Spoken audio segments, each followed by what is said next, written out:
अरविंद, वहां पर northern railway की प्रेस कॉन्फ्रेंस हुई थी, क्या कुछ वहां से जानकारी है? प्रेस कॉन्फ्रेंस में क्या कुछ कहा गया?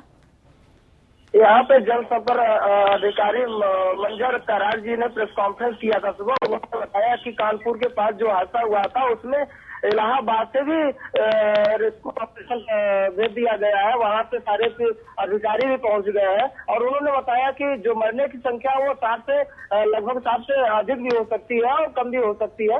उन्होंने बताया कि कुछ ट्रेनों यहाँ से रद्द कर दी गई है और ट्रेनों के रद्द होने की वजह से जिन यात्रियों को दिक्कत आ रही है उनको अलग अलग रूट से सूचनाएं देकर अलग अलग रूटों से जो है डाइवर्जन किया गया है। उनको गंतव्य स्थान तक पहुंचने की लगातार प्रयास जारी है। जी अरविंद, किस वजह से ये जो ट्रेन है वो पटरी से उतरी है, इस बारे में कोई जानकारी मिली है कि क्या कोई तकनीकी खराबी थी या किसी की बड़ी यहाँ पर लापरवाही है? इस बारे में कुछ जांच को लेकर के कुछ कहा गया? नहीं, जो जनसंपर्क अधिकारी है उनसे जब बात पत्रकारों की, उन्होंने कहा कि जांच का विषय है। अभी तक ये क्लियर नहीं हो पाया है कि किस वजह से ट्रेन वहां से पटरी से नीचे उतरी है। उसका जांच का विषय वो कंफर्म नहीं कर पा रहे इस विषय में। जी फिलहाल वहां पर अरविंद, रेस्क्यू ऑपरेशन में दिक्कतें हो रही हैं। जिस तरह से जकी अहमद जी ने भी कहा है कि एक बोगी जो है दूसरी बोगी पे चढ़ गई है। रेस्क्यू ऑपरेशन के लिए इलाहाबाद से भी भेजा गया। प्रेस कॉन्फ्रेंस में अभी आपने बताया भी कि इसको लेकर के जानकारी दी गई है। क्या कुछ और मदद भेजी जा रही है? तो उनके लिए जो यात्री है उनके लिए अलग अलग शहरों के लिए हेल्पलाइन नंबर जारी कर दिया गया है और उस हेल्पलाइन नंबर के फोन कॉल आ रहे हैं, उससे जो है उनकी मदद की जा रही है। अगर किसी के घर के वहाँ सदस्य है वो फोन कर रहे हैं तो रेलवे मध्य अधिकारी की तरफ से वहाँ पे जो है सारी सुविधाएं मुहैया कराई जा रही है। बिल्कुल अरविंद, आपका बहुत बहुत शुक्रिया जानकारी देने के लिए। अपडेट के लिए हम आपके पास वापस आते रहेंगे। फिलहाल हम सीधे रुक कर लेते हैं शिवा कानपुर से जुड़े हुए हैं। अस्पताल के बाहर से वो पूरी जानकारी हम तक पहुंचा रहे हैं। शिवा, आपसे जानना चाहेंगे, जो घायल हैं उन्हें अस्पताल में भर्ती कराया गया है, डॉक्टर्स क्या कुछ कह रहे हैं? घायलों की संख्या कितनी है? क्या घायलों की संख्या में इजाफे की भी कोई जानकारी मिल पा रही है, जिस तरह से लगातार घायल पहुंच रहे होंगे अस्पताल में?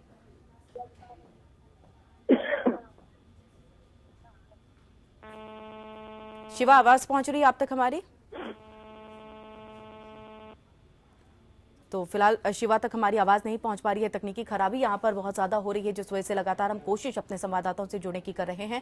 आपको बता दें कि कई इसमें घायल भी बताए जा रहे हैं जिन्हें अस्पताल में भर्ती कराया गया है और कई जो गंभीर रूप से घायल है उनके ऊपर विशेष ध्यान रखा जा रहा है। डॉक्टरों की टीम वहां पर मौजूद ताकि ज्यादा से ज्यादा यहाँ पर जो इलाज है और अच्छे तरीके से इलाज जो है वो दिया जा सके। एक बार फिर से हम रुक कर लेते हैं शिवा का। शिवा, अस्पताल के बाहर आप मौजूद हैं, क्या जानकारी वहां से मिल रही है? घायलों की कितनी संख्या है? डॉक्टर्स क्या कुछ कह रहे हैं? गंभीर रूप से जो घायल है उन्हें किस तरह से एक डॉक्टरों की टीम की तरफ से सुविधाएं जो है वो मुहैया कराई जा रही हैं? क्या जानकारी मिल रही है? देखिए, मैं आपको बता दूं, जिस वक्त घटना हुई है उसमें जो ट्रेनों में मरने वालों की संख्या काफी जो है बढ़ती जा रही, साथ ही जो घायल है वो उनकी भी संख्या बढ़ रही है और लगातार जो ट्रेन में घायल हुए यात्री उनको कानपुर के हेल्थ अस्पताल में भेजा जा रहा है। एक दर्जन से ज्यादा जो गंभीर घायल है वो यहाँ पर पहुंच चुके हैं। साथ ही जो संख्या बढ़ती है इसको देखते हुए जो जिला प्रशासन पूरी तरीके से अलर्ट है और जो यहाँ पे प्राइवेट नर्सिंग होम है उनको भी ताकीद कर दिया गया है कि अगर यहाँ पर कोई मरीज आता तो उसका भी आप उपचार करेंगे। साथ ही जो जिला प्रशासन पूरी तरीके से अलर्ट है। हाईलाइट के सारे जो वार्ड बॉय है, डॉक्टर, सबको इमरजेंसी में बुला लिया गया। यहाँ पर जो मरीज है उनका ये लगातार इलाज कर रहे हैं। जी शिवा, क्या घायलों की संख्या बढ़ रही है? क्या घायलों के वहां पर आने का सिलसिला जारी है? देखिए, जो घायल है उनकी संख्या काफी ज्यादा और जो यहाँ पर हेल्थ का हॉस्पिटल, यहाँ का जो भी जितने भी डॉक्टर जो प्राथमिक हमला पूरी तरीके से लगा हुआ उनके उपचार में किसी को भी किसी तरीके को कोई परेशानी ना हो। साथ ही सबसे बड़ी दिक्कत यहाँ पर ये है कि जो मरीज है, जो घायल है, वो लगातार उनकी संख्या बढ़ती जा रही है और लगातार वहां से उनको रिफर किया जाए हाईलाइट में। और यहाँ पर ऐसे बेघर जो मरीज काफी संख्या में आते जाएंगे, यहाँ पर जो बेड की मुश्किलें बढ़ जाएंगी, जिसको देखते हुए जिला प्रशासन ने यहाँ के जो प्राइवेट नर्सिंग होम उनको अलर्ट किया है। जी शुक्रिया शिवा जानकारी देने के लिए। अपडेट के लिए हम आपके पास वापस आएंगे। तो आपको हम बता दें सीधे तौर पर कानपुर के पास पोखराया, वहां पर ये बड़ा रेल हादसा हुआ है और आपको बता दें कि घायलों की संख्या लगातार बढ़ती जा रही है जिन्हें अस्पताल में भर्ती कराया गया है। प्राइवेट जो वहां पर अस्पताल है उन्हें भी अलर्ट पर रखा गया है कि आप भी वहां पर जो सुविधाएं हैं वो सही तरीके से रखें ताकि अगर घायलों की संख्या बढ़ती है तो हम वहां पर भी भी एडमिट करा सकते हैं, इलाज के लिए आपके पास भेज सकते हैं। तो इस तरह से पूरी जो जिला प्रशासन है वो पूरी तरह से मुस्तैद है कि घायलों की अगर संख्या बढ़ती है तो उन्हें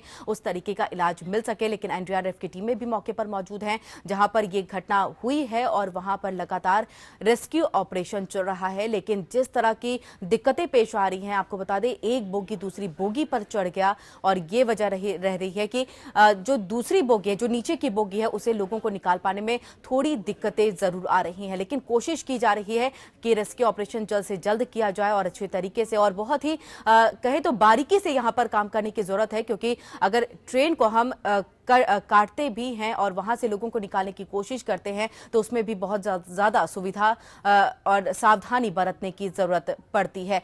ये एक बड़ा हादसा हुआ है जिसको लेकर के सीएम अखिलेश यादव ने भी डीजीपी को जानकारी दे दी है और कह दिया है, निर्देश दिया है खासतौर से कि राहत बचाव का जो काम चल रहा है उस पर अपनी नजर आप बनाए रखिएगा।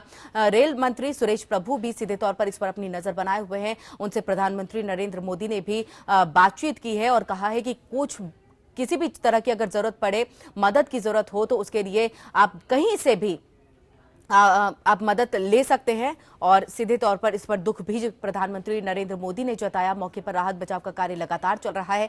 तकरीबन 3:10 पर यह ट्रेन हादसा हुआ है और जैसे ही ग्रामीणों को इसकी भनक लगी है कि वहां पर हादसा हुआ, वो दौड़ते हुए आए और सबसे पहले उन्होंने ही मदद का हाथ बढ़ाया, उन्होंने ही जानकारी दी और उसके बाद ये पूरा रेस्क्यू ऑपरेशन चल रहा है, जिसकी तस्वीरें भी हम आपको दिखा रहे हैं।